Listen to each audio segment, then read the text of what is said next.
At the peak of his power, John D. Rockefeller controlled approximately 90% of all oil refined in the United States. He owned pipelines, railroads, banks, and politicians. He had crushed hundreds of competitors, not by building better products, but by constructing a secret system of rebates, espionage, and economic warfare so sophisticated that the United States government would eventually need to invent an entirely new category of law just to dismantle it.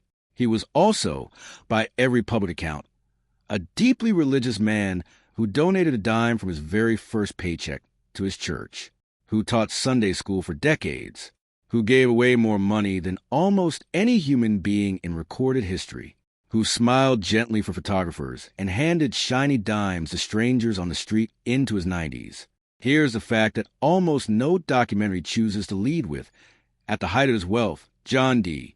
Rockefeller was worth, in today's terms, somewhere between $400 and $700 billion, making him not merely the richest American who ever lived, but arguably the richest private individual in the history of the modern world. A fortune so vast it exceeded the GDP of most nations on Earth. A fortune built on a strategy that his own lawyers, in private correspondence recovered from court proceedings, describe in terms they would never have used in public. And yet, when Rockefeller died in 1937 at the age of 97, newspapers across America mourned him as a philanthropist, as a visionary, as a man who had built the modern world. Both versions of this story are true. That is precisely what makes it so disturbing. To understand John D. Rockefeller, you have to start not with oil, not with Standard Oil, and not with the moment he became the most powerful businessman in American history. You have to start with a con man, William Avery Rockefeller, known to those who encountered him in the rural towns of upstate New York as Big Bill, was, by any honest assessment, one of the most remarkable fraudsters of the 19th century. He traveled through the American countryside posing variously as a doctor, a merchant, and a land speculator, selling patent medicines of no medical value to anyone credulous enough to buy them, seducing women in town after town, fathering children he had no intention of raising, and disappearing before the consequences of any particular scheme caught up with him. He was also, by accounts from family members and neighbors who knew him, utterly charming, physically imposing, effortlessly sociable, and possessed of a salesman's instinct so refined that people often described feeling, after an encounter with Big Bill, as though they had been the lucky ones, as though the transaction had been a gift he had bestowed on them rather than a deception he had executed at their expense. John D. Rockefeller, born on July 8, 1839, in Richford, New York, was Big Bill's second child and eldest son. He grew up watching his father operate. He absorbed, with the particular attentiveness of a child trying to make sense of an unstable home, every lesson his father's behavior offered. And what his father's behavior offered, underneath the charm and the chaos, was a set of principles about human psychology, commercial transaction, and the management of information that John D. would spend the rest of his life refining into something far more formidable and far more dangerous. Big Bill, in his more reflective moments, apparently recognized what he was cultivating. According to family accounts recorded years later, he once described his approach to raising John D. with a candor that should perhaps have alarmed everyone who heard it. He said he cheated his boys every chance he got because he wanted to make them sharp. He succeeded beyond anything he could have imagined. If this story is already making you uncomfortable, good. Subscribe to this channel right now, because what John D. Rockefeller did with the lessons his father taught him reshaped the American economy in ways we're still living with today. The Rockefeller family moved repeatedly during John D.'s childhood, partly because of Big Bill's perpetual legal and romantic entanglements, partly because his schemes required fresh territory. They settled eventually in Cleveland, Ohio, which was in the 1850s a mid-sized commercial city on the southern shore of Lake Erie. Not yet the industrial powerhouse it would become, but a city with ports, with railroads, with the particular energy of a place that understood itself to be on the edge of something larger. John D. was, by the account of teachers and classmates from the period, a quiet and methodical child, not spectacular in any academic sense, but possessed of a quality that his teachers noticed and struggled to describe, an almost preternatural focus on the concrete details of how things work, a patience that seemed unusual in a boy his age, and a relationship with numbers that went beyond mere competence into something that looked, from the outside, like genuine love. He kept ledgers from the age of 12, not because anyone told him to, but because the act of recording, of knowing precisely and permanently where every cent had come from and where every cent had gone, gave him a feeling that nothing else in his chaotic childhood provided. Control, certainty, a world that added up. He left school at 16, completed a short commercial course, and in 1855, at the age of 16, began looking for work as a bookkeeper. He spent 3 months knocking on doors in Cleveland before he found a position at a small produce and commission firm called Hewitt and Tuttle. He started on September 26, 1855, a date he celebrated as his true birthday. He later said, for the rest of his life, not the day of his birth, but the date he entered the world of commerce. He was paid 50 cents a day from his first paycheck. He gave 10% to his church. This detail has been used repeatedly to illustrate Rockefeller's genuine religious conviction, and it was genuine. He was a devout Baptist who prayed daily, who credited God with every business success, and who experienced his faith not as a social performance, but as the organizing framework of his inner life. But it is worth noting something else about that 10%. It was, from the very beginning, systematic, calculated, part of a ledger. The same precision he applied to tracking every cent of income and expense, he applied to his relationship with God. Nothing was left to impulse. Everything was accounted for. This is a quality that would make him the most powerful businessman in American history, and a quality that would make the system he built so cold, so complete, and so devastating to everyone who stood in its way. The oil came later, and when it came, it changed everything. In 1859, an entrepreneur named Edwin Drake drilled the first successful commercial oil well in Titusville, Pennsylvania, triggering one of the great industrial rushes in American history. Within years, northwestern Pennsylvania was overrun with speculators, drillers, and entrepreneurs, all racing to extract and sell a substance that the world had barely known it needed and was now discovering it could not live without. The early oil industry was, by every account from the period, a spectacle of magnificent chaos. Fortunes were made and destroyed in weeks. Wells gushed and ran dry. The price of crude oil swung from 10 cents a barrel to $10 and back again in the space of months. Refineries were built with no coordination, no planning, and no understanding of the market they were entering. The entire industry lurched forward on the energy of a gold rush, with all the recklessness and waste that implies. Rockefeller watched this chaos from Cleveland, where he had by 1863, at the age of 23, established himself as a successful commission merchant with a partner named Maurice Clark. He watched it with the eyes of a man who had grown up inside chaos and had spent his entire life looking for ways to impose order on it. He saw something that almost no one else in the industry saw clearly at that moment.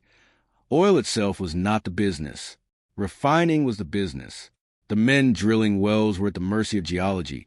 They never knew if their next well would be a gusher or a dry hole. But the men refining crude oil into kerosene, the fuel that was replacing whale oil and lamps across America and the world, those men controlled a process, not a gamble. And a process could be managed, optimized, expanded, systematized. In 1863, Rockefeller invested in his first oil refinery in Cleveland. By 1865, he had bought out his partners and taken full control. By 1870, he and a small group of associates had incorporated the Standard Oil Company of Ohio, capitalized at $1 million, already one of the largest refiners in the United States. What happened next is one of the most studied episodes in the history of American capitalism. It is also one of the most sanitized, because a full account of how Rockefeller built his monopoly is not a story of superior efficiency or visionary product development. It is a story of systematic coercion, secret agreements, and the deliberate destruction of competitors who had done nothing wrong except exist in an industry that Rockefeller had decided should belong to him. Leave a like on this video right now, because what Rockefeller did between 1870 and 1880 was so audacious, so methodical, and so effective that it would not be fully understood by the public for more than 30 years. The mechanism Rockefeller used to build his monopoly had a name that, in the corporate correspondence of the time, was used with a discretion that itself tells you something. It was called the South Improvement Company. The scheme worked like this. Standard Oil, which by 1871 was already one of the largest refiners in Cleveland, entered into a secret agreement with the three major railroads that carried oil out of the Pennsylvania fields, the Pennsylvania Railroad, the New York Central, and the Erie. Under the terms of this agreement, Standard Oil would receive massive rebates on its own shipping costs, meaning it paid far less per barrel to ship oil than its competitors. But the truly devastating element was something called a drawback. Standard Oil would receive a portion of the shipping fees paid by its competitors. Every barrel of oil that an independent refiner shipped on these railroads put money directly into Rockefeller's pocket. The effect was immediate and brutal. Standard Oil's competitors, who were paying full freight rates and inadvertently subsidizing their most powerful rival, found themselves unable to compete on price. They faced a simple choice: sell their refineries to Standard Oil at prices Rockefeller dictated, or face bankruptcy.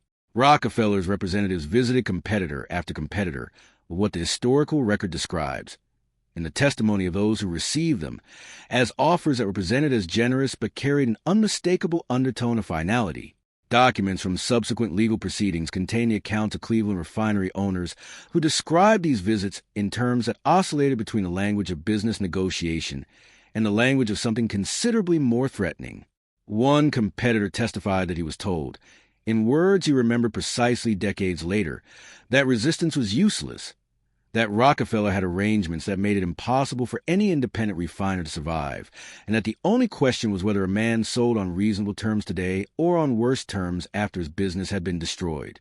In the space of a few months in early 1872, a period that Cleveland's independent refiners would later call the Cleveland Massacre, Rockefeller absorbed approximately 22 of his 26 competitors in the city. He was 32 years old when the South Improvement Company scheme became public, leaked by a Pennsylvania oil producer who had obtained copies of the secret contracts. The outcry was immediate and furious. Congress investigated. The railroads, under political pressure, canceled the agreements. Editorials across the country condemned what had happened in terms that left no ambiguity about its nature. Rockefeller waited. He expressed, in public, mild surprise at the reaction. He suggested, in the careful language he deployed with lifelong consistency, that he had been misunderstood, that Standard Oil's methods were not coercive but simply efficient, that the consolidation of the oil refining industry was in the long-term interest of producers, consumers, and the nation. He said this with the serene confidence of a man who knew that public outrage, without the mechanism to act on it, was merely noise. And then he continued, because the South Improvement Company had been canceled, but the principle it embodied, the use of secret railroad agreements to disadvantage competitors, had not. Rockefeller simply rebuilt the system with greater discretion. Over the following decade, Standard Oil expanded its railroad agreements, built its own pipeline network, acquired competing refineries in city after city across the country, and established a web of subsidiary companies, legal fictions, and financial arrangements so complex that even the lawyers who later tried to prosecute it described themselves as struggling to find where Standard Oil ended and the rest of the American economy began. Comment below, do you think what Rockefeller built was genius, crime, or both? Because the answer to that question is still being debated in antitrust courts around the world today. By 1880, Standard Oil controlled between 80 and 90% of American oil refining. It controlled most of the pipeline infrastructure through which crude oil moved from the Pennsylvania fields to the refineries. It had established a network of intelligence, a system of informants within the railroads, within competing companies, within the shipping industry, that allowed it to know, often before they knew themselves, when an independent operator was planning to expand or when a new competitor was preparing to enter the market. The intelligence operation is one of the aspects of Standard Oil's history that receives the least attention in popular accounts, and it is one of the most revealing. Rockefeller ran his company's information-gathering activities with the same systematic thoroughness he applied to everything else. Standard Oil had relationships, financial and otherwise, with employees of competing firms who reported on their employers' plans and operations. It had arrangements with railroad clerks who provided shipping manifests, allowing Standard to know exactly how much oil its competitors were moving and where it was going.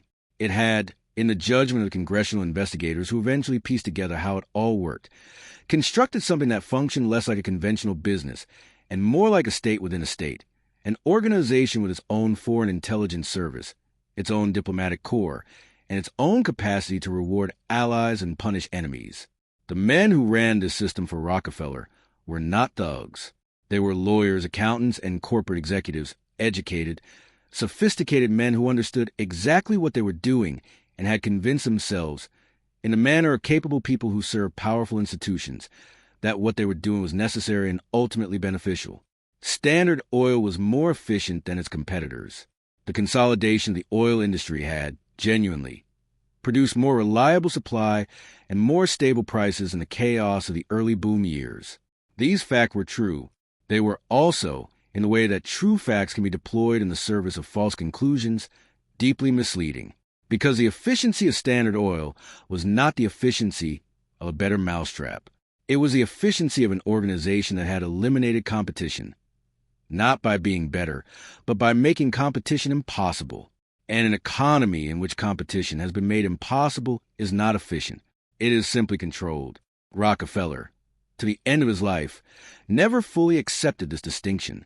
He spoke of Standard Oil as a service to the nation, as the rational organization of a chaotic industry, as evidence of what American enterprise could achieve when freed from the destructive inefficiency of cutthroat competition. He meant it. He was not, in his own mind, a monopolist who had corrupted the market. He was a rationalizer who had perfected it. This is perhaps the most psychologically interesting aspect of the entire story. Not the coercion, not the secret agreements, not the intelligence network, but the absolute sincerity with which John D. Rockefeller believed throughout his entire life that what he had done was good. The woman who broke him, or at least the woman who broke the myth of him, was not a politician, not a rival businessman, and not a lawyer.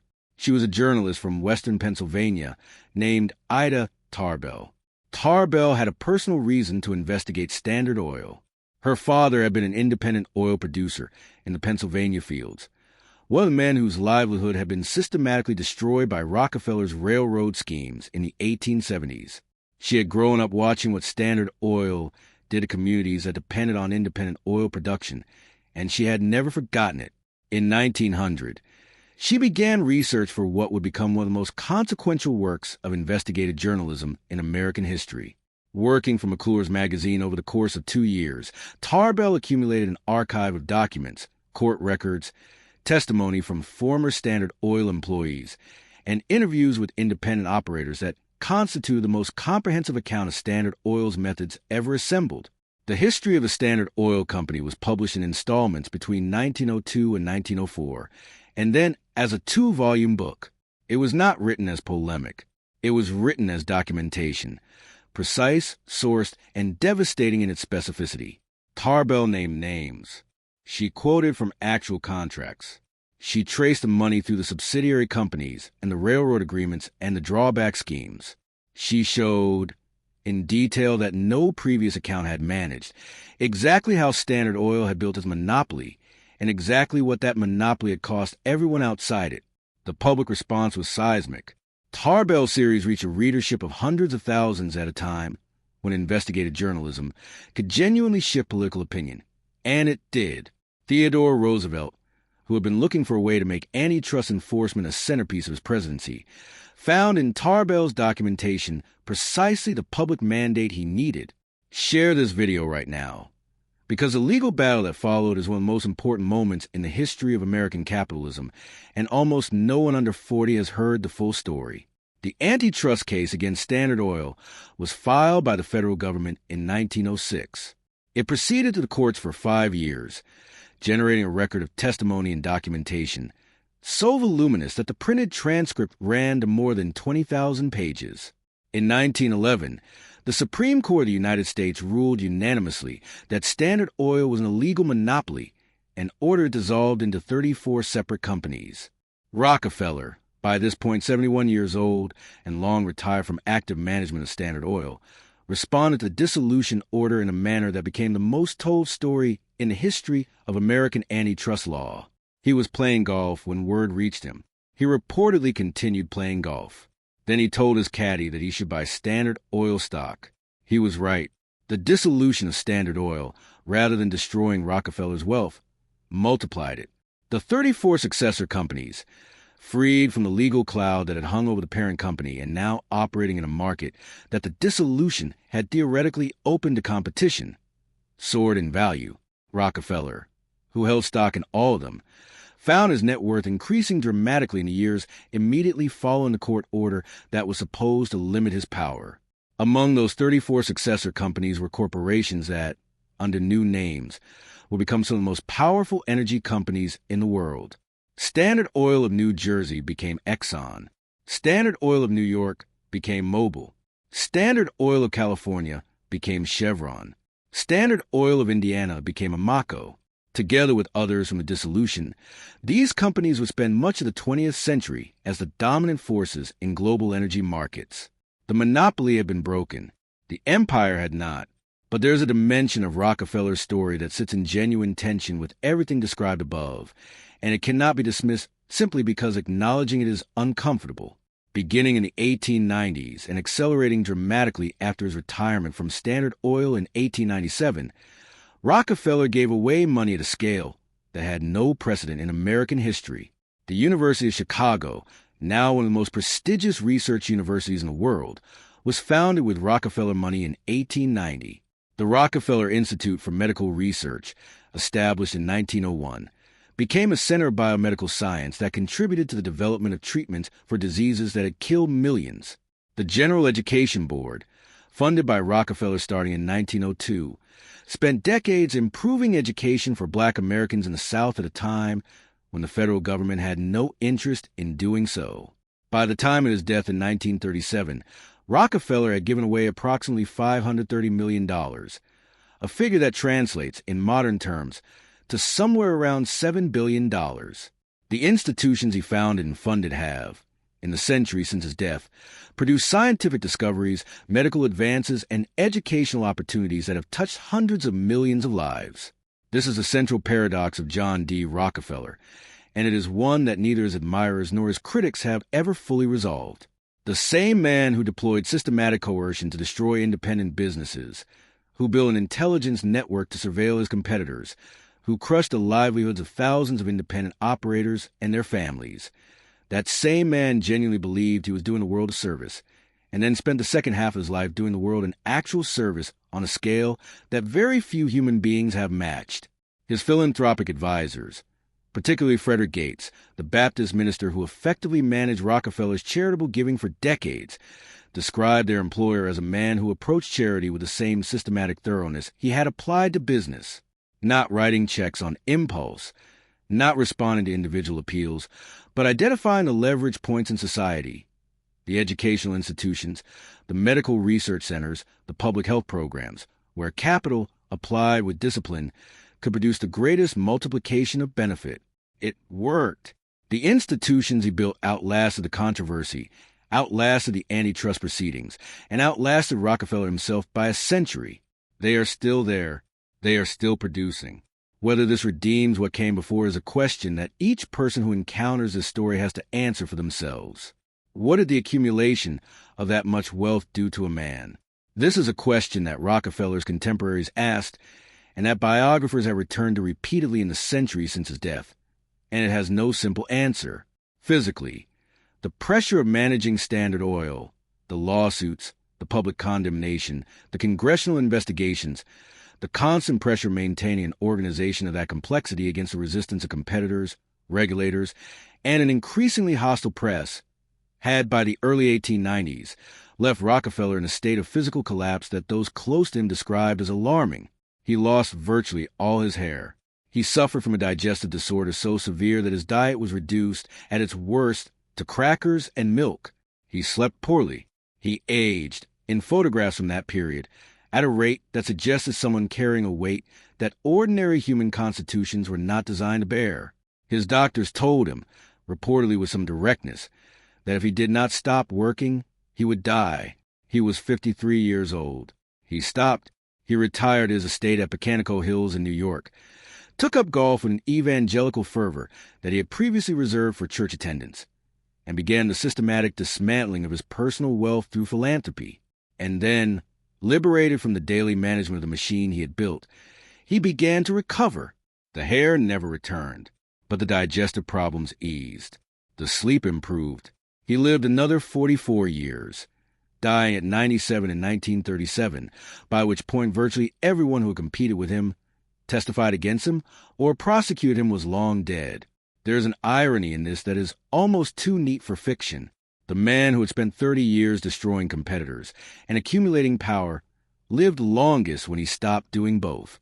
The pressure that had nearly killed him was the pressure of the empire. Releasing the empire released the pressure. And Rockefeller, freed from Standard Oil, became something he had perhaps never fully been while building it, a man at peace. He played golf every day into his late 80s. He handed dimes to strangers, a habit he had maintained since childhood, when his father's instability had made the value of small, tangible generosity vivid to him. He attended church. He gave interviews in which he spoke about the importance of faith, of industry, of the divine purpose he believed he had served in rationalizing the oil industry. He showed no sign, in any of these interviews or in any account from those close to him in his final decades, of guilt about what Standard Oil had done. Whether the absence of guilt reflected genuine moral conviction, the remarkable capacity of the human mind for self-justification, or simply the insulation that extraordinary wealth provides from the consequences of one's choices. That is, again, a question without a clean answer. The world John D. Rockefeller built, or more precisely, the world his fortune built after his death, is one of the defining features of modern American life, and largely invisible as such. The Rockefeller Foundation, established in 1913, has spent more than a century funding public health initiatives, scientific research, and development programs around the world. The Green Revolution of the 1960s, the agricultural transformation that dramatically increased food production in developing countries, and is credited with preventing famines that might have killed hundreds of millions of people, was substantially funded and facilitated by Rockefeller Foundation programs. The eradication of hookworm in the American South in the early 20th century was a Rockefeller-funded public health campaign. The development of yellow fever vaccines was supported by Rockefeller Institute research. These are not small things. They are, by any honest accounting, among the most consequential positive interventions in the history of public health. And yet the oil companies that descended from Standard Oil spent decades of the late 20th and early 21st centuries funding campaigns to deny, minimize, and delay action on climate change, contributing to what may prove to be the most consequential failure of collective human action in history. The Exxon documents, revealed through litigation and investigative journalism in the 2010s, show that the company's own scientists had understood the relationship between fossil fuel combustion and global warming since at least the 1970s, and that the company had subsequently funded efforts to obscure that understanding from the public. Rockefeller's empire, in other words, has done both extraordinary good and extraordinary harm in the centuries since his death. It has saved millions of lives and endangered billions. It has funded the science that explained the world and funded the campaigns that denied what that science revealed. This is a legacy of the world's first billionaire. Not simple, not resolved, still unfolding. Before we reach the final lines of the story, subscribe to this channel, because the questions this story raises about wealth, power, and the relationship between private fortune and public good are not historical questions. They are today's questions, with today's billionaires, playing out in ways that John D. Rockefeller himself would have recognized immediately. John D. Rockefeller died on May 23, 1937, at his estate in Ormond Beach, Florida. He was 97 years old. He had outlived the century of his birth, outlived the legal system that had tried to break his monopoly, outlived virtually every significant figure in the world he had helped create. He left behind a fortune that, even after 40 years of giving, remained enormous. He left behind institutions that would shape American and global life for generations. He left behind a model of concentrated corporate power, the trust, the holding company, the vertically integrated monopoly that American law had attempted to dismantle and that corporate lawyers had spent decades finding new ways to reconstruct under different names. He left behind, also, a set of questions that wealth at that scale always generates and never fully answers. Questions about whether great fortunes can be made without great harm, about whether philanthropy can redeem extraction, about whether a man who builds something destructive and then uses its proceeds to build something beneficial has, in the final accounting, added to the world or subtracted from it. Rockefeller's own answer, stated in various forms across decades of public statements and private correspondence, was simple and unshakable. God had given him the power to make money and the obligation to use it well. He had done both. The critics were simply unable to understand the scale at which divine purpose operated. His critics' answer, from Ida Tarbell's meticulous documentation to the Supreme Court's unanimous judgment, was equally unshakable, that the methods by which the fortune was built were criminal in everything but their timing, and that the philanthropy, however genuine, did not and could not undo the specific human damage of the specific human decisions that had produced the wealth being redistributed. Both of these answers contain truth. Neither of them is complete. And the reason neither of them is complete is that John D. Rockefeller was not a simple man operating in a simple world. He was a man of genuine religious conviction and genuine ruthlessness, of systematic generosity and systematic cruelty, of visionary intelligence and willful moral blindness. And these qualities did not exist in him sequentially, with the bad coming first and the good afterward. They existed simultaneously. They were all present at full intensity throughout his life. That is what makes him genuinely worth understanding.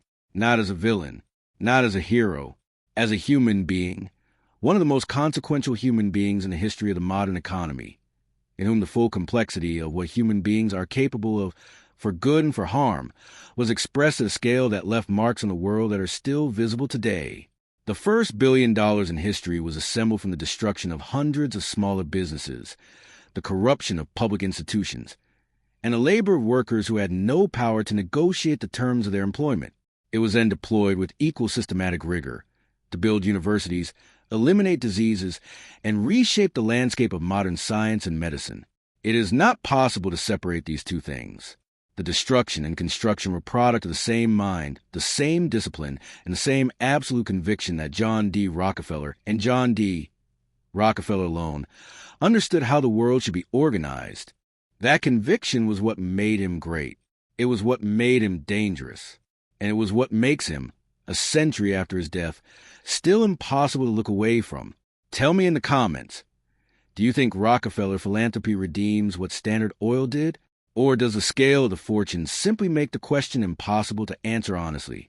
I want to know where you stand, because this is one of the most contested moral questions in the history of American capitalism, and there is no version of it that doesn't make you think. Share this video, because the story of how the world's first $1 billion was made, and what it built and what it destroyed, is a story that belongs to everyone who lives inside the economy it helped create. In the end, John D. Rockefeller did not simply accumulate wealth.